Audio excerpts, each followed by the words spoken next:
There's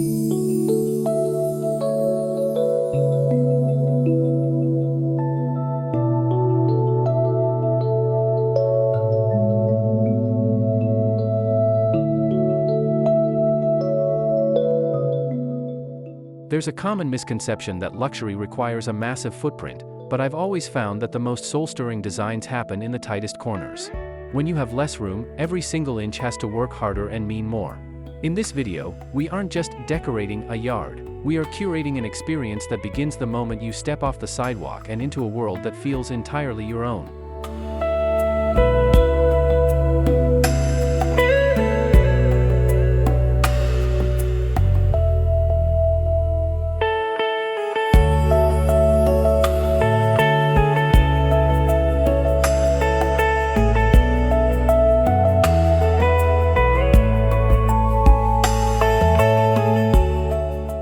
To me, true luxury isn't about shiny, plastic perfection, it's about the stories told by natural materials. A rustic luxury aesthetic is an intentional choice to embrace the weathering of time.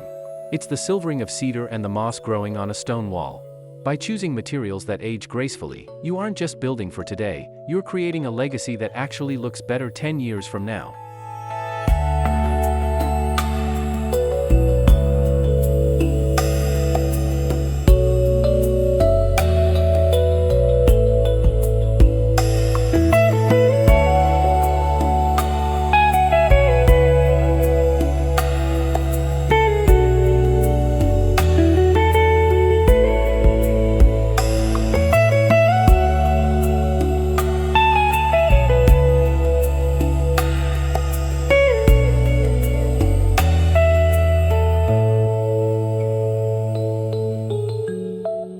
Most people think curb appeal is for the neighbors, but I disagree, it's for you.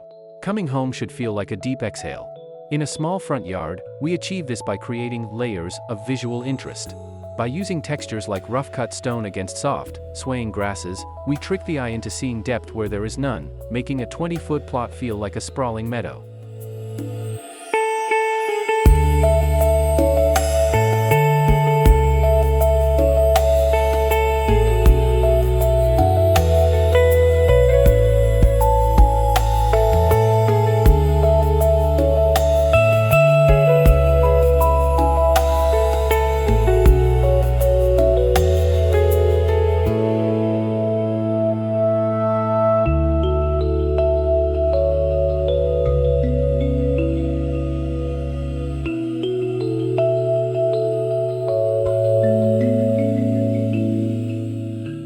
If you take nothing else away from this video, remember this: the gate is the most important piece of furniture in your yard. It's the physical handshake between your home and the world. A flimsy, store-bought gate says nothing, but a heavy, timber-framed gate with a satisfying weight? That tells a story of security, privacy, and the high-quality life that exists behind it.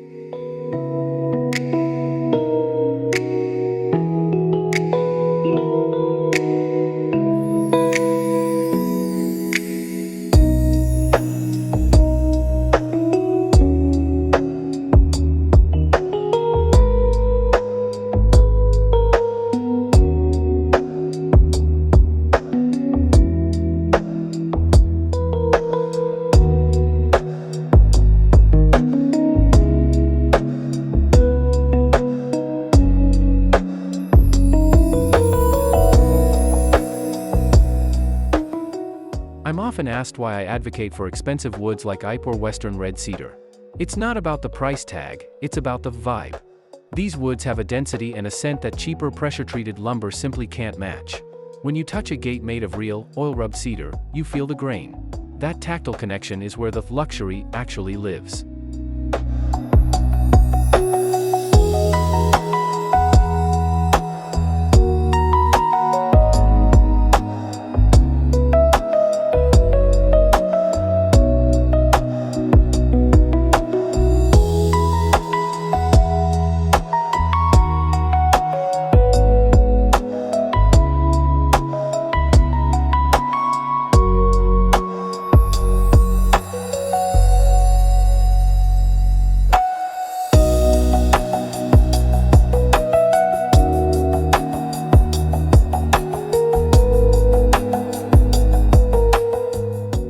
In a world of mass production, there is something deeply rebellious about hand-forged iron. I always suggest my clients look for hardware that shows the hammer marks. Those tiny imperfections are human fingerprints. Using a custom-forged latch isn't just functional, it's an appreciation for a craft that has survived for centuries, and it anchors your garden in a sense of history.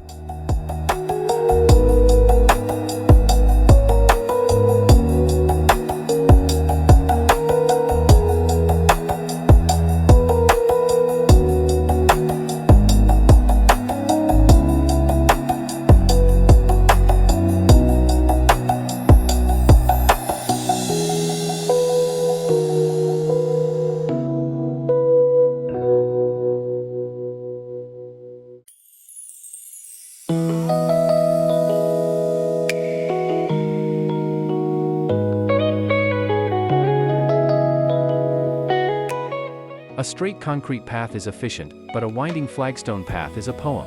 I love using irregular stones because they force you to slow down. You have to watch your step, which means you actually notice the garden. By planting creeping thyme between the stones, you release a subtle fragrance with every footstep. That is sensory design at its absolute finest.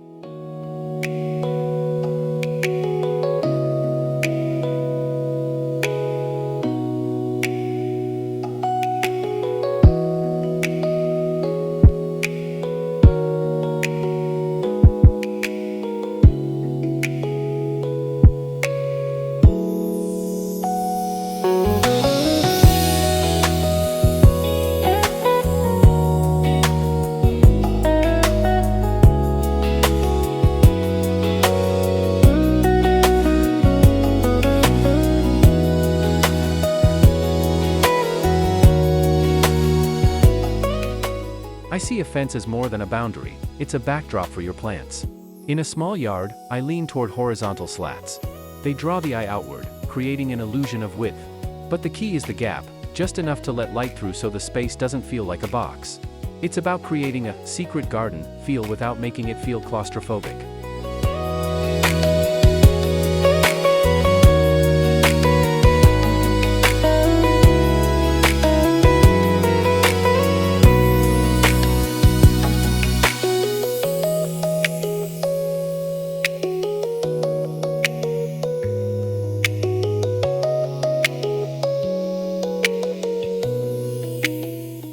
People often make the mistake of leaving a small patio as one big, empty rectangle.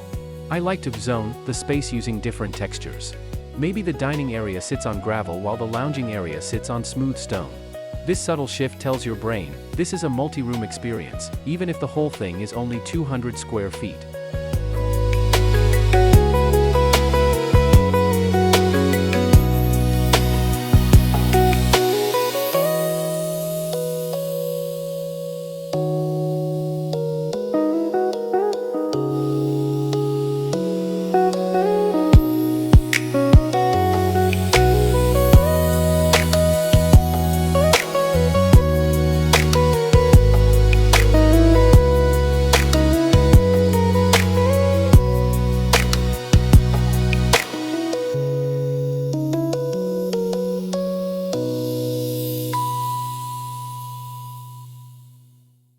There is a massive difference between a glued-on stone veneer and a real dry stack wall. A real stone wall has gravity, it feels permanent. I love using these low walls as overflow seating. When you have a party, people naturally gravitate toward the stone. It's rugged, it's cold to the touch in summer, and it adds a monumental feel to a small garden.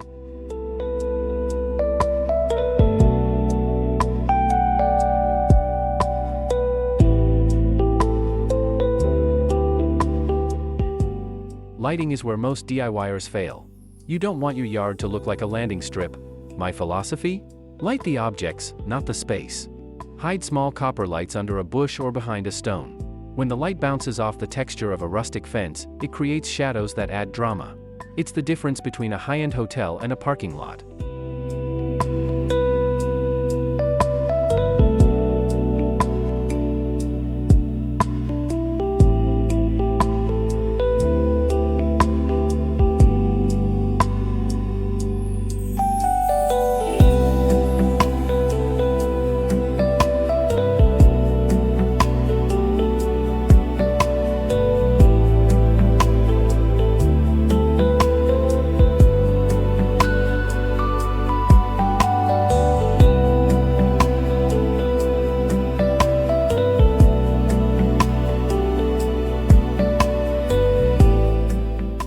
I'm a big believer in a silent color palette.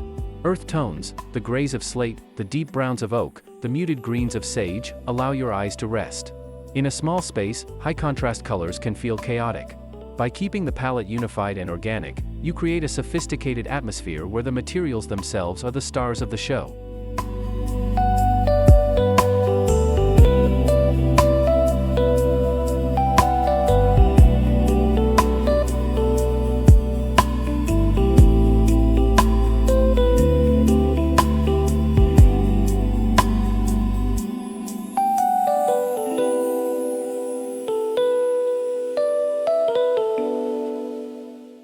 There's nothing luxurious about a plant that's struggling to survive. I always curate native species because they look right.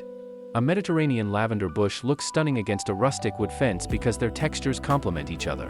Native plants feel like they belong there, which adds an effortless, timeless quality to your front yard design.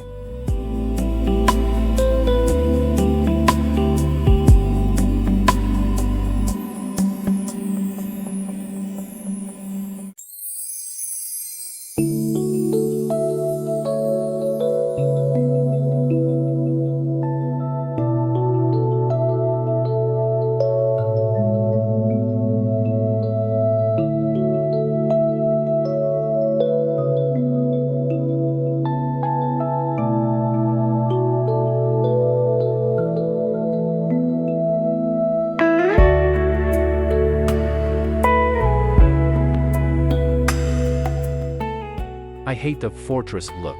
If you need privacy, don't just build a taller fence, use a soft wall. A trellis with climbing jasmine provides scent, beauty, and privacy all at once. It's a gentler way to say, "This is my space," and it makes the garden feel lush and alive rather than guarded and cold.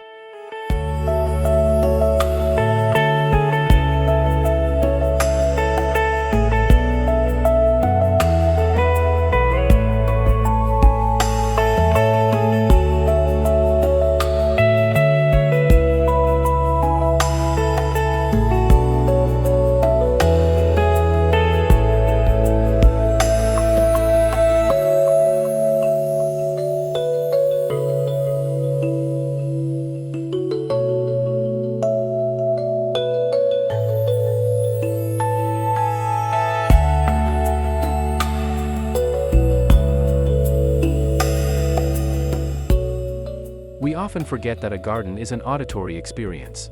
In a small front yard, street noise is usually the enemy. A simple, rustic stone bubbler or a wall fountain creates a white noise that masks the city. It's a psychological trick that makes your small patio feel like it's miles away from the nearest neighbor.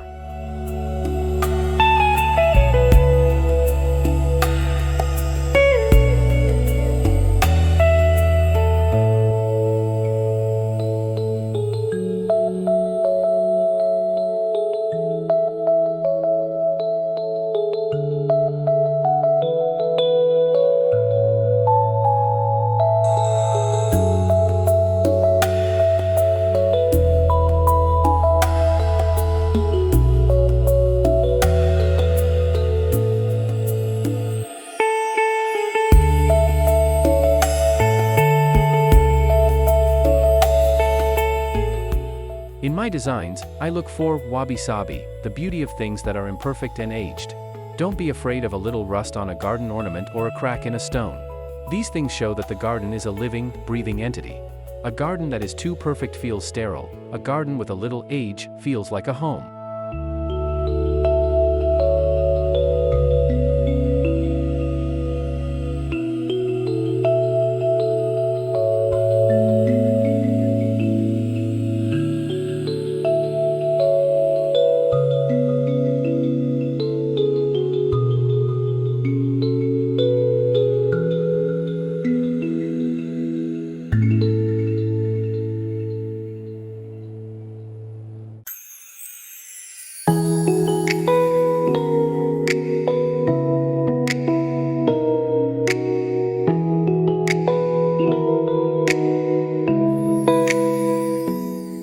If you're going for luxury, skip the foldable plastic chairs.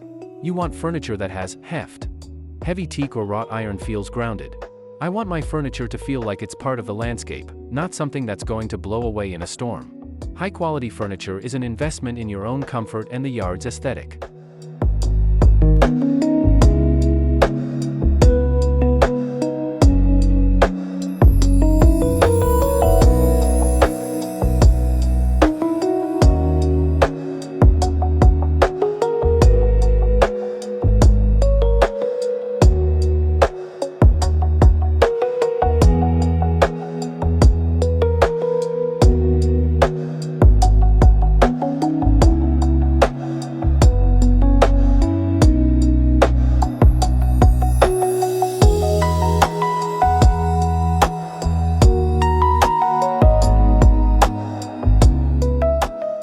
The biggest killer of small-scale luxury is too much stuff.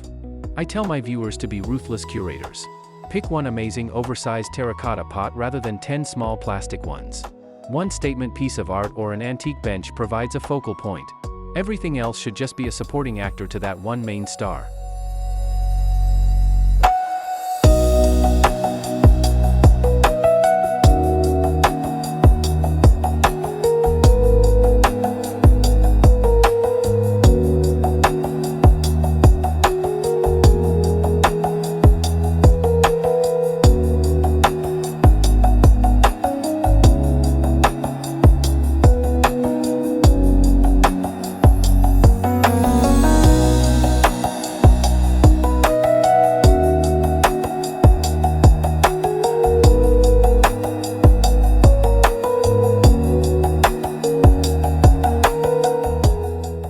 I love tech, but I don't want to see it. A high-end garden should feel analog. I use smart irrigation hidden under the mulch and Bluetooth speakers disguised as rocks. The goal is to have the convenience of 2026 without losing the 19th century cottage charm. It's about modern comfort meeting old-world soul.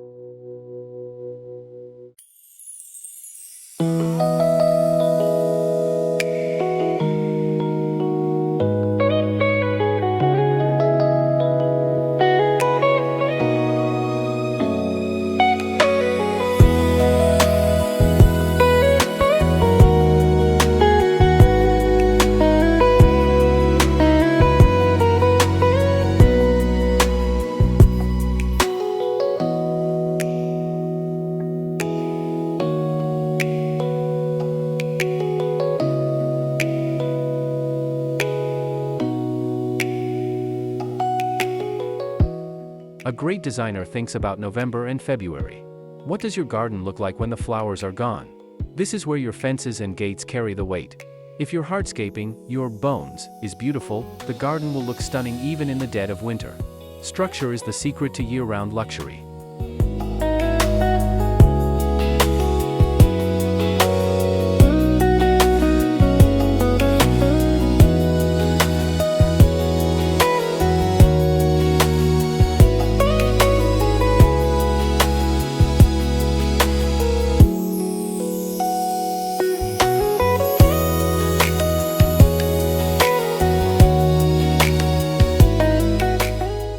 I view maintenance as a form of meditation, not a chore. Applying a fresh coat of oil to a gate or pruning a vine is how you stay connected to your space. A well-tended garden radiates a different energy than one that's neglected. That cared-for look is a silent indicator of luxury that everyone recognizes instantly.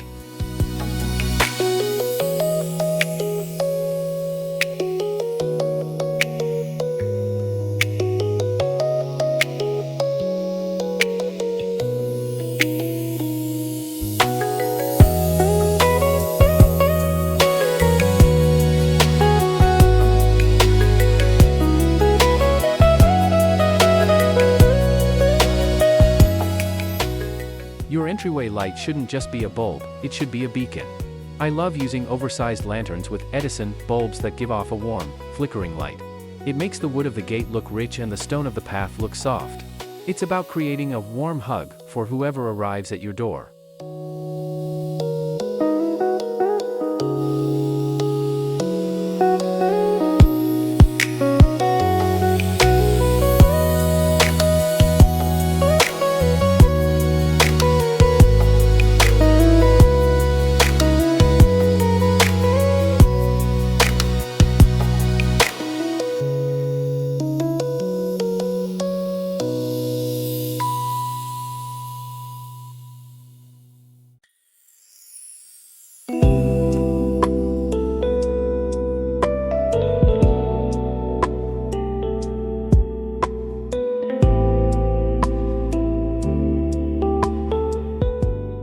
Most people ignore the ground level, but layering ground covers like moss or clover adds a plushness to the yard. It feels like a thick carpet. When you see green peeking out from under a rustic fence or between paving stones, it makes the whole design feel established and deeply rooted in nature.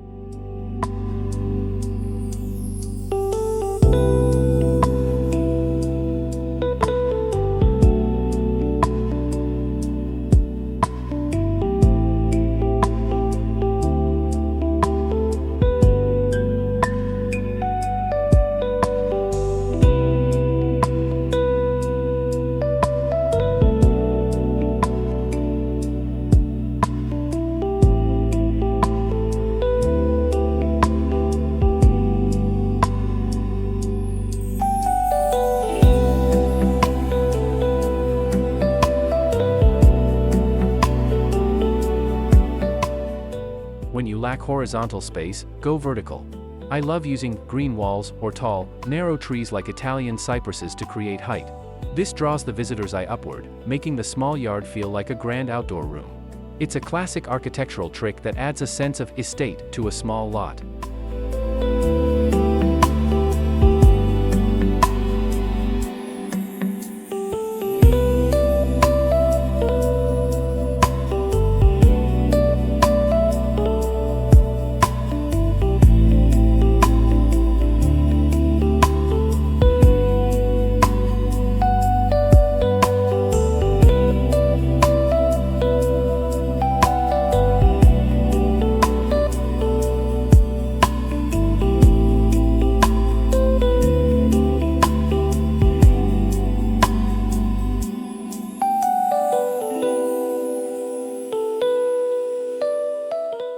There is something deeply human about wanting to feel tucked in. A front yard garden that is semi-enclosed by a beautiful rustic fence creates a sense of safety and intimacy. It's your own private sanctuary where the rest of the world just fades away, and that, to me, is the ultimate luxury.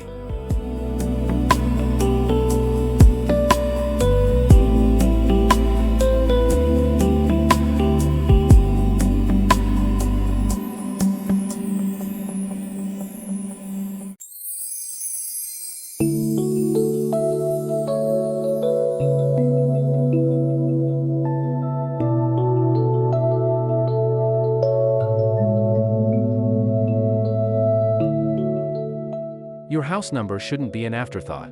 I suggest my viewers get something custom-made, maybe etched in stone or laser cut in weathering steel. It's the final signature on your work of art.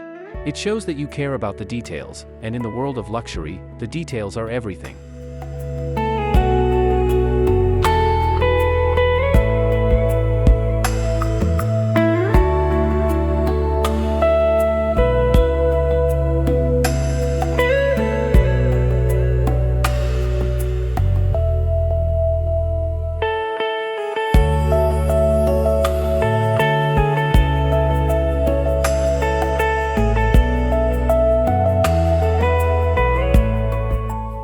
Today, luxury is also about being a good steward of the land.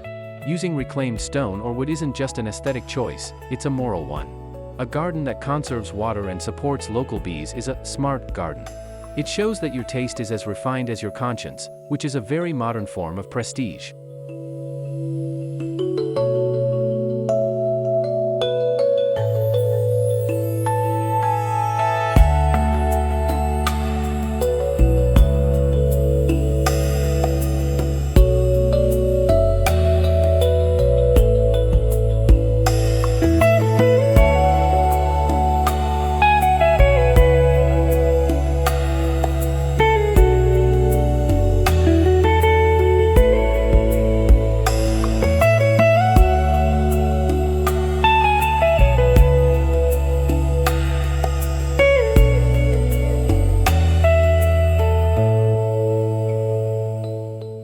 At the end of the day, your front yard, your gate, and your patio are the stage for your life. Whether you're sipping coffee on a Sunday morning or welcoming an old friend, these spaces shape your mood and your memories. Luxury isn't about how much you spent, it's about the intention you put into every stone and every slat.